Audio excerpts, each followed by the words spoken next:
네, 안녕하세요. 유일입니다. 지도로 보는 역사가 이미 올라간 것만 벌써 36편입니다.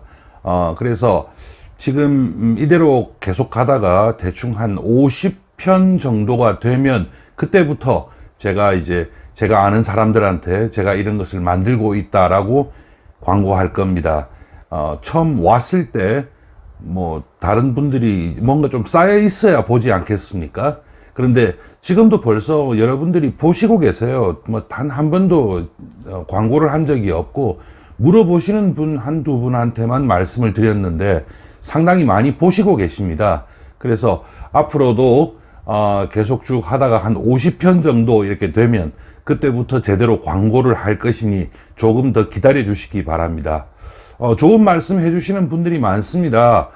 역사를 좀 피상적으로 그리고 어렴풋이 이해를 하다가 이렇게 지도를 보니까 뭔가 정확하게 들어온다라고 좋은 말씀을 해주시는데 감사합니다. 모든 역사가 지도만으로 이루어지지는 않겠죠. 그런데 이 지도로 보는 역사를 통해 가지고 조금 뭐 한 몇 가지 주제만이라도 조금 더 상세하게 그리고 우리가 뭔가를 몸으로 체득할 수 있다면 훨씬 좋은 역사 이해가 될 수 있지 않을까 이렇게 생각을 합니다. 앞으로 이 채널은 계속해서 제가 평상시에 가지고 있는 관심들을 꼭 역사만이 아니고 다른 것들도 많이 있거든요. 하나하나 해서 정말 제목대로 유리 지식 엔터테인먼트라고 하는 이름으로 해보도록 하겠습니다. 그리고 제 이름이 유일입니다. 뭐 가명도 아니고요. 본명입니다. 그런데 이 유일이라고 하는 사람이 과연 뭐 어떤 일을 하는 사람인가에 대해서 혹시라도 궁금하신 분이 계실 수 있거든요. 그분들을 위해서도 한번 이제 간단하게나마 인사하면서 소개하는 그 편을 만들 것인데 그것 또한 방금 말씀드렸다시피 약 50편 정도 쌓이고 나서 그리고 나서 제작하도록 하겠습니다. 네, 오늘 말씀드릴 것은 이제 36편이 되었으니까 37편째인데 그동안 확실히 이제 우리나라에 대해서 얘기가 조금 적었던 것 같습니다. 그래서 우리나라 얘기로 이제 한번 들어가 보는데 한 너댓 편 정도, 아마도 5편 정도 될 것 같습니다. 그 중에서 이제 첫 번째가 5편이 전부 다 우리나라 사람이 어떤 식으로든 외국으로 나갔던 얘기가 될 것인데 첫 번째 편은 조선시대, 물론 고려시대도 아마 비슷했을 것입니다만은 조선시대에 우리나라 사신들이 중국으로 가지 않았습니까? 그 길을 한번 추적해 보고자 합니다. 지도를 보시면서 말씀을 나누시도록 하죠. 네, 그러면 지도를 보면서 제가 설명드릴게요. 그런데 지도가 두 개가 왔다 갔다 해야 됩니다. 우리나라 부분은 아무래도 네이버 지도가 더 좋더라고요. 그런데 막상 북한으로 넘어가든지 그 다음에 이제 중국으로 가면 구글 어스가 더 좋아서 이제 그쪽으로 한번 바꿔보도록 하겠습니다. 먼저 우리나라부터 가죠. 사신이 출발을 하려면 당연히 제일 처음에 임금한테 인사드리고 가야 되지 않겠습니까? 그래서 이제 서울로부터 시작을 하겠죠. 여기 보면은 조선 후기에 이제 경복궁이 다시 중건이 된 것은 대원군 때니까 그때는 이제 여기 창덕궁에서부터 인사를 하고 출발을 했을 겁니다. 그래서 창덕궁에 뭐 비각들이 많은데 여기서 먼저 이제 인사를 드리는데 그 당시에 사신이 한 번 가면 어떤 경우엔 400에서 500명이 갔습니다. 그런데 그 사신이 400, 500명은 아니고 사신이 갈 때 같이 갔던 사람을 다 포함해서 한 4, 500명이 되는데 대부분은 장사하러 갔습니다. 큰 비즈니스 기회였거든요. 그래서 여기에서 일단 인사를 드리는 것은 3명일 겁니다. 정사가 있고 그 다음에 부사가 있고 그리고 서장관이 있습니다. 요 세 사람이 아마 인사를 드리지 않았나 싶고 그렇게 하고 나서 이제 나왔겠죠. 그래서 요 창덕궁 삼거리에서 창덕궁은 다 아실 텐데 거리뷰로 한번 보고 넘어가죠. 예. 여기 보면 요게 창덕궁 도나문입니다. 이것도 요즘 와가지고 상당히 정비가 잘 된 형태가 이겁니다. 그리고 지금 보인 요게 개동 현대 본사 건물이고요. 그 다음에 이제 이쪽으로 오면은 이제 그 길들이 이렇게 있는데 이 길들은 그때나 지금이나 별로 달라진 것은 없습니다. 그래서 창덕궁에서 나와서 이 사람들이 이제 어디로 가느냐 하면요.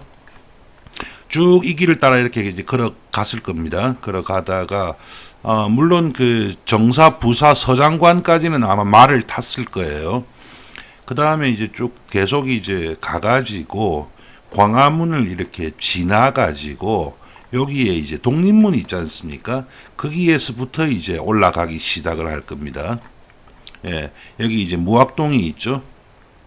그러면 요 길을 이렇게 따라 가는 겁니다. 여기 독립문이거든요.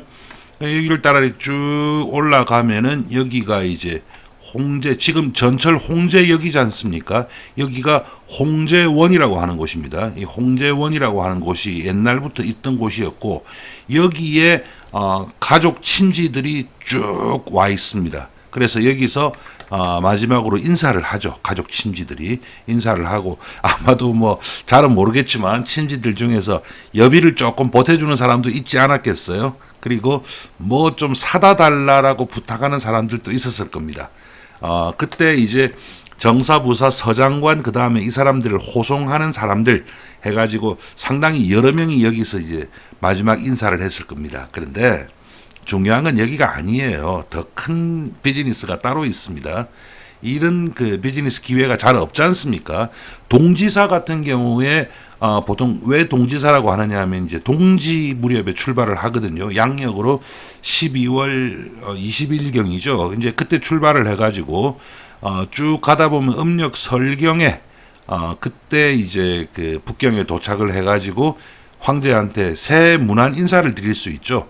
예, 그래서 동지사가 중요한데 이 동지사가 출발하는 장면에 대해서 적어 놓은 그 글들이 많이 있습니다. 보면 정말 온 서울이 떠들썩했다라고 하는 것을 알 수가 있습니다. 그래서 이 동지사들이 이제 출발을 하는데 홍제원 여기서 이 지금 지하철 3호선인데요. 이 3호선은 그 당시 길 그대로 따라갑니다. 그래서 홍제원 여기에서 이제 친지들하고 작별 인사를 하고 나서 계속 올라가죠.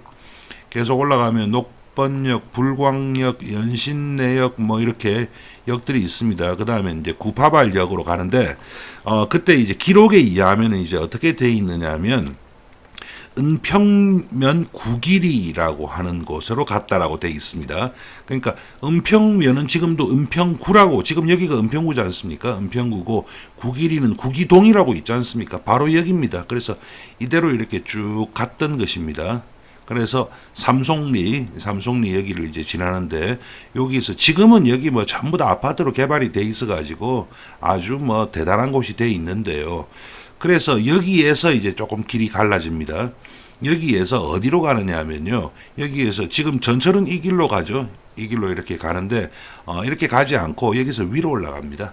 위로 올라가면은 여기가 벽제원이라고 하는 것입니다. 벽제원. 그래서 지금도 벽제원의 이 옛날에 여기였다라고 하는 것을 가리키는 그런 그 비석이 있거든요. 그런데 정확한 위치를 잠시만요. 제가 이거 한번 그 검색해 볼게요. 벽제관. 예. 여기 있네요. 예. 고집 비석. 예. 예. 고집 비석. 한번 보죠. 사진. 여기네요. 예, 여기 이제 지금 이제 길이 옆에 또 새로 잘 생겼죠. 그런데 어쨌든 이 길이 그 당시 그 길입니다. 그렇게 해서 여기가 벽제관 비석인 것 같습니다. 잘 안 보이는데 이 나무에 가려가지고 예, 여기가 벽제관이었던 것 같습니다. 이제 여기서 물론 이제 가장 기본적으로는 뭐 말도 바꾸고 말 먹이도 뭐 먹여야 되고 등등인데 사실은 더 중요한 게 있습니다. 여기에 이 사신들을 따라갈 사람들이 와 다 모여 있는 겁니다. 그러니까 앞에 홍제원에서 그 사람들하고 저 친지들하고 이별을 하죠. 한 번 가면 뭐 몇 달이 걸리니까 이별하고 또 어떤 경우에는 죽는 경우들도 많거든요. 그렇기 때문에 뭐 어쩌면 눈물의 이별일 수도 있습니다. 그리고 나서 이제 여기에서 이 장사를 하는 사람들이 쫙 모여 있으면 저 다 가자라고 해서 모여서 그때부터 출발을 하기 시작을 하는 겁니다. 그 다음 출발을 하고 나서 어느 길로 가느냐? 그건 뻔하죠. 여기 지금 1번이라고 일자 보이십니까? 예. 요 1번 국도거든요. 요 1번 국도 그냥 따라갑니다. 예, 그냥 쭉 따라 올라갑니다. 쭉 따라 올라가면 여기 이제 문산으로 해가지고 이제 장단으로 넘어가서 지금 도라산역 있는데 여기 그 육군 1사단 주둔 지역이죠. 장단으로 해가지고 넘어가면 개풍으로 해서 개성으로 넘어가게 됩니다. 자, 여기까지 네이버 지도 보셨고 이제 구글 어스로 넘어가 볼게요. 예, 우리나라 나오죠. 이상하게 남한은 또 제가 잘 몰라서 그렇게 잘 안 나오더라고요. 예. 여기가 이제 개풍군이거든요. 그래서 이제 여기가 개성이고 해서 그 다음부터 가는 길은 정해져 있는 길입니다. 지금 여기 선이 이렇게 하나 보이시지 않습니까? 요 선은 이제 평양 개성 고속도로라고 요즘 와서 만든 도로입니다. 그래서 이 길은 아니었겠죠. 하지만 실제로 이 길과 다를 게 하나도 없는 길로 이렇게 갑니다. 이렇게 쭉 올라가다 보면은 사실은 그렇게 멀지 않습니다. 조금 올라가면 사리원이 있고요. 사리원, 그 다음에 황주, 송림을 거쳐서 평양으로 들어가죠. 그래서 여기까지만 가도 상당히 시간이 많이 지난 겁니다. 그래서 평양에서 아마 하루 이틀 정도는 쉬지 않았을까요? 아마. 그리고 나서 또 평양에서부터 올라갑니다. 물론 중간중간에 좀 그 부패 행위들도 많이 있었습니다. 그런데 그건 중요한 건 아닐 것이고, 그 다음에 이제 이렇게 해서 안주로 가죠. 예, 안주로 가는데, 여기에서, 안주에서 가는 길이 여기서 구성으로 가느냐, 아니면 여기 정주로 가느냐의 차이가 있습니다. 그런데, 대개 구성으로 갑니다. 왜 구성으로 가는가 저도 궁금했어요. 그래서 보니까 여기에서 정주로 가는 길이 아마 더 좋았을 것 같아요. 이쪽은 아무래도 산이 많고 해서 좀 불편했을 것 같은데 구성으로 갔던 이유가 있을 것 같더라고요. 알고 보니까. 자, 여기입니다. 여기에 보면은 신의주 시가 있지 않습니까? 근데 여기가 의주군이 있습니다. 신의주이지 않습니까? 원래 의주가 여기가 아니라는 얘기죠. 신의주 아닙니까? 여기로 갔던 겁니다. 그 당시에. 그러면 지금 국도 구성을 보면 구성에서 의주로 가고 그 다음에 정주에서 이렇게 조금 해안 비슷하게 이렇게 따라서 신의주로 가는데 요 길은 나중에 만들어졌던 길이었던 거예요. 그러다 보니까 당연히 구성 통과해가지고 길이 상당히 험해 보이긴 하는데 의주로 갔다라고 돼 있습니다. 의주에서는 이제 압록강 넘어야 되겠죠. 근데 이 압록강이 그렇게 대단한 압록강이 아닙니다. 그래서 넘고 나서 그 다음 어디로 갔느냐 하면 이 사람들이 우리가 생각할 때는 뭐 신의주로 넘든 의주로 넘든 넘었으면 바로 이렇게 쭉 이렇게 갔어야 될 것 같거든요. 그런데 그렇게 안 가더라고요. 왜 이쪽 길이 왠지 좋을 것 같지 않습니까? 근데 이 길로 가지 않습니다. 어디로 가느냐 하면 네. 계속 북쪽으로 잡습니다. 길을 북쪽으로 잡아서 심양으로 갑니다. 심양은 지금도 아주 큰 도시고 지금 북경시, 천진시, 상해시, 중경시 이런 데가 일종의 직할시지 않습니까? 그래서 심양도 자기들도 직할시를 해달라라고 하면서 뭐 이렇게 뭐 합치면 뭐 몇천만이 된다든가 인구가. 그래서 심양으로 가는데 그때도 큰 도시였습니다. 그래서 여기 본계라고 하는 데가 있죠. 번시 이렇게 발음을 하는데 본계에서 이제 심양으로 들어가는데 여기에서 상당히 큰 교역이 아마 이루어졌을 겁니다. 그러니까 갖고 온 물건들을 이제 팔고 쉽게 얘기를 하면 서울에서 물건을 갖고 왔을 거 아니에요. 그 물건을 여기에서 국내에서 팔기는 어려웠을 겁니다. 그리고 여기까지는 그러니까 여기를 넘을 때까지는 돈 버는 구간입니다. 예, 그래서 원래 이 평안도하고 함경도는 유수지역이라고 해가지고 이 사람들이 세금을 받으면 원칙적으로는 세금을 받으면 그걸 중앙정부에 바치고 그리고 나서 거기서 다시 돈을 받아야 되는 게 원칙인데 여기는 어차피 이제 군사적으로 돈이 많이 들었기 때문에 돈을 먼저 바치지 않고 일단 이쪽에서 먼저 쓰게 돼 있거든요. 돈이 좀 많죠. 근데 물론 그것 때문에 또 뭐라 그럴까요? 착취가 많아가지고 나중에 홍경래난이 일어났다. 이런 분석도 있는데, 그 돈을 가져왔으면 돈은 그냥 가져온 게 아니고 쓰려고 가져왔죠. 물건을 여기 사야 될 겁니다. 여기서 한번 큰 교역이 이루어집니다. 그 다음이 이제 문제죠. 예. 자, 심양에서 장사 한번 했으면 이제 물론 정사, 부사, 서장관 이런 사람들이 직접 나서지는 않았겠죠. 이제 북경 가야 되거든요. 길이 보면 대충 두 개가 있습니다. 이렇게 가는 길이 있죠. 진항도로 해가지고. 그 다음에 이렇게 조금 북쪽으로 이렇게 가는 길이 있습니다. 근데 왠지 북쪽이 끌립니다. 왜냐하면 여기 성덕이, 성덕이 있거든요. 그럼 여기로 가면은 황제의 피서산장도 있고 하니까 이쪽으로 갈 것 같은데 이쪽으로는 안 갑니다. 왜냐하면 일단 길도 안 좋습니다. 여기 보면 산이잖아요. 그리고 만리장성 넘어야 되죠. 예, 그런 길을 갈 리가 없죠. 그래서 이제 이렇게 해가지고 진항도로 해가지고 그 다음에 옛날에 당산 대지진이 있었던 1970년대에 당산으로 해가지고 북경으로 이렇게 들어갔던 겁니다. 북경에 가면은 이제 들어왔다라고 일종의 신고를 해야 되겠죠. 신고를 하면 알았다. 너네들은 어디에 묵어라라고 얘기를 할 겁니다. 어디에 묵어야 되느냐. 어차피 이 사람들이 마지막으로 갈 곳은 바로 여기 자금성에 있는 황제를 만나러 갔습니다. 그런데 주로 이제 어디에 묵으라고 했느냐 하면 대개 이 북경의 동쪽에 있는 지역, 지금 산리툰 이러면서 그쪽에 많이 묵었습니다. 상당히 재밌는 게 이쪽에 많이 묵었는데 상당히 재밌는 게 지금도 북경의 수많은 대사관들이 이쪽에 제일 많이 있습니다. 예, 그래서 옛날부터 이쪽에 주로 외국 사람들이 그때는 대사관 개념이 없으니까 오면은 여기에 거주를 꽤 많이 했던 공간이고 여기에 묵었습니다. 그러면 다시 보고하겠죠. 우리 왔습니다라고 하면은 아마 시간 정해줄 겁니다. 그러면 그 시간에 따라서 가면 그 당시에 청나라에 조공바치러 오는 그 나라가 한두 개도 아니고요. 그러면 이제 아마 그 순서가 있을 겁니다. 순서에 따라서 이렇게 쭉 들어가서 황제를 아련하고 그 다음에 황제가 몇 마디 하겠죠. 그러면 이제 거기에 대해서 또 뭐라고 대답을 하고 그리고 돌아와서 이제 그 내용은 전부 다 왕에게 보고를 이제 하게 되는 그런 건데 그때 이제 정사, 부사 이런 사람들이야 당연히 그것이 가장 중요한 것이었겠지만은 장사하러 간 사람들이 있잖아요. 예, 그 사람들은 어디서 장사를 했는가 그것이 중요한데 여기에 보면 왕푸징이라고 이 왕푸징 얘기를 많이 하거든요. 여기가 자금성에서 그리 먼 곳이 아니에요. 아주 짧습니다. 여기 자금성이긴 하지만 여기가 천안문이거든요.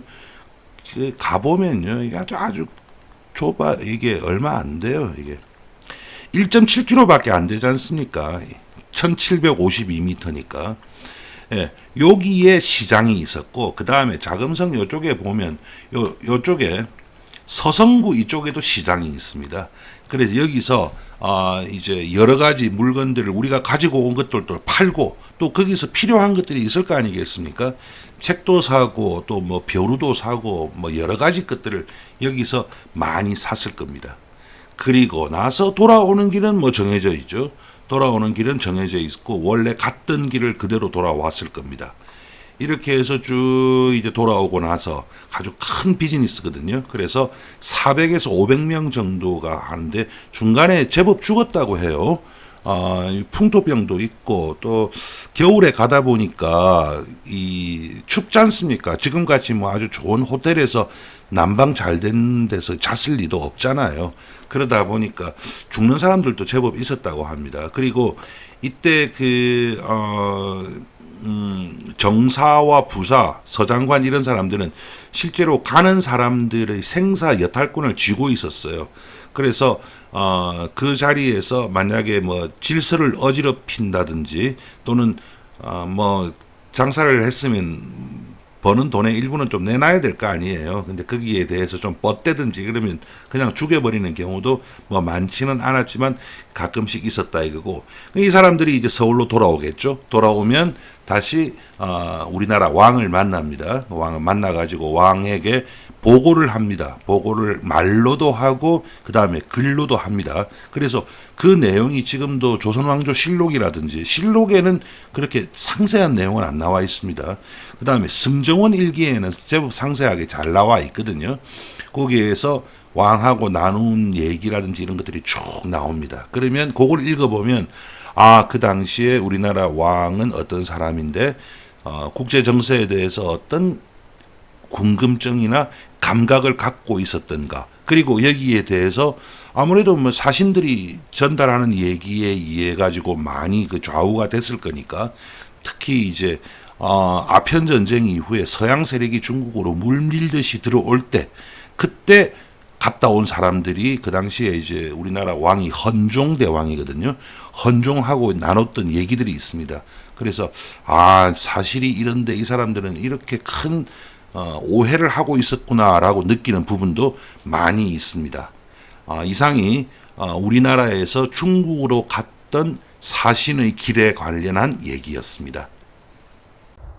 네, 지금 우리가 우리나라를 왔다 갔다 하는 데 있어서 가장 중요한 길은 아무래도 고속도로들이 될 것입니다. 그런데 고속도로 이전에 우리는 국도가 있었죠. 실제로 고속도로 자체도 정확한 명칭이 이제 고속국도입니다. 그리고 국도가 있고 또 이제 지방도라고 하는 도로가 있지 않습니까? 그런데 이런 것들이 원래 우리가 생각했던 우리나라의 옛날 길과는 조금 다릅니다. 그래서 옛날에 신장로라고 들어보셨죠? 새로 만들어진 길이라고 해서 아주 그 넓은 길이었습니다.